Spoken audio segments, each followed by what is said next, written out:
Welcome back to Sammy Inspires. ಈ ಒಂದು ವಿಡಿಯೋದಲ್ಲಿ ಲಾಸ್ಟ್ ಟೈಮ್ ನಾನು ನಿಮ್ಗೆ ಹೇಳಿದ್ದೆ 15 ಇನ್ಕಮ್ ಸೋರ್ಸ್ನ ನೀವು 20 ಇಯರ್ಸ್ ಓಲ್ಡಲ್ಲಿ ಅಚೀವ್ ಮಾಡಬೇಕಂತ.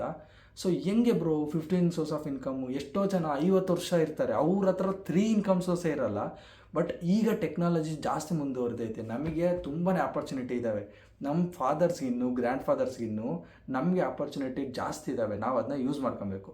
ಫಾರ್ ಎಕ್ಸಾಂಪಲ್, ನೀವು ಯಾವ ಥರ ಬಿಲ್ಡ್ ಮಾಡ್ಕೊಬೇಕು ಇನ್ಕಮ್ ಸೋರ್ಸ್ ಅಂದರೆ, ಫಾರ್ ಎಕ್ಸಾಂಪಲ್ ನೀವು ಒಬ್ಬ ಕ್ರಿಯೇಟರ್ ಅಂದ್ಕೊಳ್ರಿ, ಒಬ್ಬ ಕಂಟೆಂಟ್ ಕ್ರಿಯೇಟರ್. ನೀವು ಒಬ್ಬ ಕಂಟೆಂಟ್ ಕ್ರಿಯೇಟರ್ ಆದರೆ ನಿಮ್ಗೆ ಎಷ್ಟು ಪ್ಲ್ಯಾಟ್ಫಾರ್ಮ್ ಇದ್ದಾವೆ? ಯೂಟ್ಯೂಬ್ ಇದೆ, ಇನ್ಸ್ಟಾಗ್ರಾಮ್ ಇದೆ, ಫೇಸ್ಬುಕ್ ಇದೆ. ಇದು ಬಿಟ್ಟು ಇನ್ನೂ ಥರ್ಡ್ ಪಾರ್ಟಿ ಆ್ಯಪ್ಸ್ ತುಂಬಾ ಇದ್ದಾವೆ. ಅದ್ರ ಬಗ್ಗೆ ಇನ್ನೊಂದು ವೀಡಿಯೋದಲ್ಲಿ ಡೀಟೇಲಾಗಿ ಹೇಳ್ತೀನಿ. ಸೊ ನೀವೇನಾದ್ರು ಇನ್ಸ್ಟಾಗ್ರಾಮಲ್ಲಿ ಒಳ್ಳೆ ಕ್ರಿಯೇಟರ್ಸ್ ಆಗಿ ಫಾಲೋವರ್ಸ್ ಬಂದರೆ ಅಲ್ಲಿ ಮಾನಿಟೈಸ್ ಆಗುತ್ತೆ, ಒಂದು ಇನ್ಕಮ್ ಸೋರ್ಸು. ಬ್ರ್ಯಾಂಡ್ ಕೊಲಾಬ್ರೇಷನ್ ಬರುತ್ತೆ, 2 ಇನ್ಕಮ್ ಸೋರ್ಸು. ಅಫಿಲಿಯೇಟ್ ಮಾರ್ಕೆಟಿಂಗ್ ಮಾಡ್ಬೋದು, 3rd ಇನ್ಕಮ್ ಸೋರ್ಸು. ನೆಕ್ಸ್ಟ್ ಯೂಟ್ಯೂಬಲ್ಲಿ ಆ್ಯಡ್ಸಿಂದ ಬರುತ್ತೆ, ನೀವು ಏನಾದ್ರು ಡಿಜಿಟಲ್ ಪ್ರಾಡಕ್ಟ್ ಸೆಲ್ ಮಾಡ್ಬೋದು. ಆಮೇಲೆ ನೀವೇನಾದ್ರು ಗಿಫ್ಟ್ಸ್ನ ಇಸ್ಕೊಬೋದು ನಿಮ್ಮ ಒಂದು ಫಾಲೋವರ್ಸ್ ಅಥವಾ ಸಬ್ಸ್ಕ್ರೈಬರ್ಸಿಂದ. ಇದು 6 ಇನ್ಕಮ್ ಸೋರ್ಸು. ಫೇಸ್ಬುಕ್ಕಲ್ಲಿ ನಿಮ್ಗೆ ಆ್ಯಡ್ಸಿಂದ ಬರುತ್ತೆ, ಅಫಿಲಿಯೇಟ್ ಮಾರ್ಕೆಟಿಂಗಿಂದ ಬರುತ್ತೆ. ನೀವು ಸುಮ್ಮನೆ ಇಷ್ಟು ನಾರ್ಮಲಾಗಿ ಮಾಡಿದ್ರೆ ನಿಮ್ಮ ಹತ್ರ 8 ಇನ್ಕಮ್ ಸೋರ್ಸ್ ಇರುತ್ತೆ. ಇದ್ರ ಜೊತೆ ನೀವು ಪರ್ಟಿಕ್ಯುಲರ್ ಆಗಿರೋ ಕಾಲೇಜಲ್ಲಿ ಹೋಗಿರ್ತೀರ, ಆ ಒಂದು ಕಾಲೇಜಲ್ಲಿ ಯಾವ ಡೊಮೈನ್ನ ಚೂಸ್ ಮಾಡಿರ್ತೀರೋ ಅಲ್ಲಿ ಒಂದು ಒಳ್ಳೆ ಜಾಬ್ನ ತಗೊಂಡ್ರೆ ಅಲ್ಲಿ ಒಂದು ಇನ್ಕಮ್ ಸೋರ್ಸ್ ಆಯಿತು, 9 ಇನ್ಕಮ್ ಸೋರ್ಸ್ ಆಯಿತು. ಇದನ್ನು 9 ಇನ್ಕಮ್ ಸೋರ್ಸಲ್ಲಿ ಬಂದಿರೋ ರೆವಿನ್ಯೂನ ತಗೊಂಡು ನೀವು ನಿಮ್ಮದೇ ಆಗಿರುವ ಡ್ರೀಮ್ ಬಿಸ್ನೆಸ್ನ ಸ್ಟಾರ್ಟ್ ಮಾಡಬೇಕು. ಎಲ್ರಿಗೂ ಡ್ರೀಮ್ ಇರುತ್ತೆ. ಕೆಲವರಿಗೆ ಜಿಮ್ ಓಪನ್ ಮಾಡಬೇಕಂತ ಇರುತ್ತೆ, ಕೆಲವರಿಗೆ ಕಿರಾಣಿ ಅಂಗಡಿ ಓಪನ್ ಮಾಡಬೇಕಂತ ಇರುತ್ತೆ, ಕೆಲವರಿಗೆ ಬಟ್ಟೆ ಅಂಗಡಿ ಓಪನ್ ಮಾಡಬೇಕಂತ ಇರುತ್ತೆ. ಈ ಒಂದು 9 ಇನ್ಕಮ್ ಸೋರ್ಸಲ್ಲಿ ಬಂದಿರುವ ದುಡ್ಡನ್ನು ಬಿಸ್ನೆಸ್ಸಲ್ಲಿ ಇನ್ವೆಸ್ಟ್ ಮಾಡಬೇಕು. ಈ 10 ಇನ್ಕಮ್ ಸೋರ್ಸಲ್ಲಿ ಬಂದಿರೋದನ್ನ ನೀವು ಟ್ರೇಡಿಂಗ್ನಲ್ಲಿ ಯೂಸ್ ಮಾಡಬೇಕು. ಟ್ರೇಡಿಂಗ್ನ ನೀವು ಬಿಲೋ 10 ಲ್ಯಾಕ್ ಮಾಡ್ತಿದ್ದೀರ ಅಂದರೆ ನೀವು ಟ್ರೇಡಿಂಗ್ ಮಾಡೋದು ವೇಸ್ಟ್ ಅಂತಲೇ ಹೇಳ್ಬೋದು. ಅದ್ರ ಬದಲು ಯಾವ್ದಾದ್ರು ನಾರ್ಮಲ್ ಜಾಬ್ ಮಾಡಿದ್ರು ನಿಮಗೆ ತುಂಬಾ ಅಡ್ವಾಂಟೇಜ್. ಫಾರ್ ಎಕ್ಸಾಂಪಲ್, ನಿಮ್ಮ ಹತ್ರ 10 ಲಕ್ಷ ಆಯ್ತು ಅಂದ್ಕೊಳ್ರಿ, ನೀವು ಟ್ರೇಡಿಂಗಲ್ಲಿ ಎಷ್ಟು ಮಾಡೋಕ್ಕಾಗುತ್ತೆ? 1 ಮಂತಲ್ಲಿ 2% ತೆಗಿತೀರಾ, ಇಯರ್ಲಿ 24% ತೆಗಿತೀರಾ.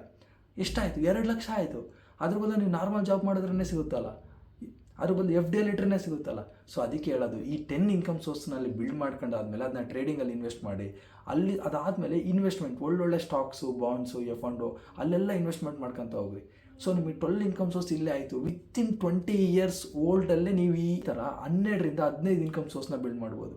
ಇವಾಗ ನಾನು ಏನೇನು ಹೇಳಿದ್ದೀನೋ ಅದನ್ನೆಲ್ಲ ನಾನು ಮಾಡಿದ್ದೀನಿ, ಎಕ್ಸೆಪ್ಟ್ ಬಿಸ್ನೆಸ್ ಸ್ಟಾರ್ಟ್ ಮಾಡಿಲ್ಲ, ಟ್ರೇಡಿಂಗ್ ಸ್ಟಾರ್ಟ್ ಮಾಡಿಲ್ಲ. ಇವೆರಡನ್ನೂ ಸ್ಟಾರ್ಟ್ ಮಾಡಬೇಕಂದ್ರೆ ನನ್ನ ಹತ್ರ ಇನ್ವೆಸ್ಟ್ಮೆಂಟ್ ಬೇಕು. ನಾನು ಯಾವುದೇ ಕಾರಣಕ್ಕೂ ನಮ್ಮ ಅಪ್ಪಾಜಿ ಅಮ್ಮ ಹತ್ರ ಇನ್ವೆಸ್ಟ್ಮೆಂಟನ್ನು ಕೇಳೋಕ್ಕೆ ಚಾನ್ಸೇ ಇಲ್ಲ. ನನ್ನದೇ ಆದ ಸ್ವಂತ ಇನ್ವೆಸ್ಟ್ಮೆಂಟ್ ಇದ್ದರೆ ಅಷ್ಟೇ ಮಾಡೋದು. ಸೊ ಅದಕ್ಕೋಸ್ಕರ ಇವೆರಡು ನಾನು ಇನ್ನೂ ಚೂಸ್ ಮಾಡಿಲ್ಲ. ಸೊ ನನ್ನ ಡ್ರೀಮ್ ಬಿಸ್ನೆಸ್ ಏನಂದರೆ, ನಾನು ಒಂದು ಜಿಮ್ ಓಪನ್ ಮಾಡಬೇಕಂತ, ಇದು ದೊಡ್ಡ ಲೆವೆಲಲ್ಲಿ ಮಾಡಬೇಕಂತ ಇದ್ದೀನಿ. ಅದಾದಮೇಲೆ ನನ್ನದೇ ಆದ ಸಪ್ಲಿಮೆಂಟ್ಸ್ ಇದು ಮಾಡಬೇಕಂತ ಇದ್ದೀನಿ. ಇದು ನನ್ನ ಡ್ರೀಮ್. ಹಂಗೆ ನಿಮಗೆ ಒಂದು ಪರ್ಟಿಕ್ಯುಲರ್ ಡ್ರೀಮ್ ಇರುತ್ತೆ. ಕೆಲವರಿಗೆ ಫ್ಯಾಷನ್ ಮೇಲೆ ತುಂಬಾ ಫೋಕಸ್ ಮಾಡ್ತೀರಾ, ಅವರು ಫ್ಯಾಷನ್ ಕಡೆ ಮಾಡಿ. ಸೊ ಆ ಥರ ಮಾಡೋದ್ರಿಂದ ನಿಮ್ಮ ಲೈಫಲ್ಲಿ ಈಸಿ ಆಗುತ್ತೆ. Income source, multiple income source ಇರಬೇಕು.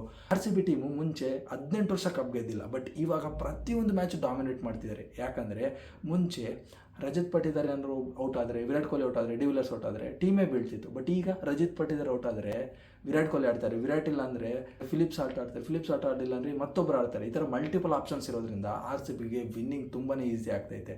ಇದೇ ಥರ ನಮ್ಮ ಲೈಫಲ್ಲಿ ಮಲ್ಟಿಪಲ್ ಸೋರ್ಸ್ನ ಇನ್ಕಮ್ನ ದಯವಿಟ್ಟು ಮಾಡೋದ್ರಿಂದ ನಿಮಗೆ ಫ್ಯಾಮಿಲಿ ಫೈನಾನ್ಷಿಯಲಿ ಸೆಕ್ಯೂರ್ ಆಗಿರುತ್ತೆ. ಸೊ ಇದೇ ಥರ ಫೈನಾನ್ಷಿಯಲ್ ನಾಲೆಜ್ಗೆ ಯೂಟ್ಯೂಬ್ ಚಾನಲ್ಗೆ ಸಬ್ಸ್ಕ್ರೈಬ್ ಮಾಡಿ, ಪೇಜನ್ನ ಫಾಲೋ ಮಾಡಿ. Thank you so much.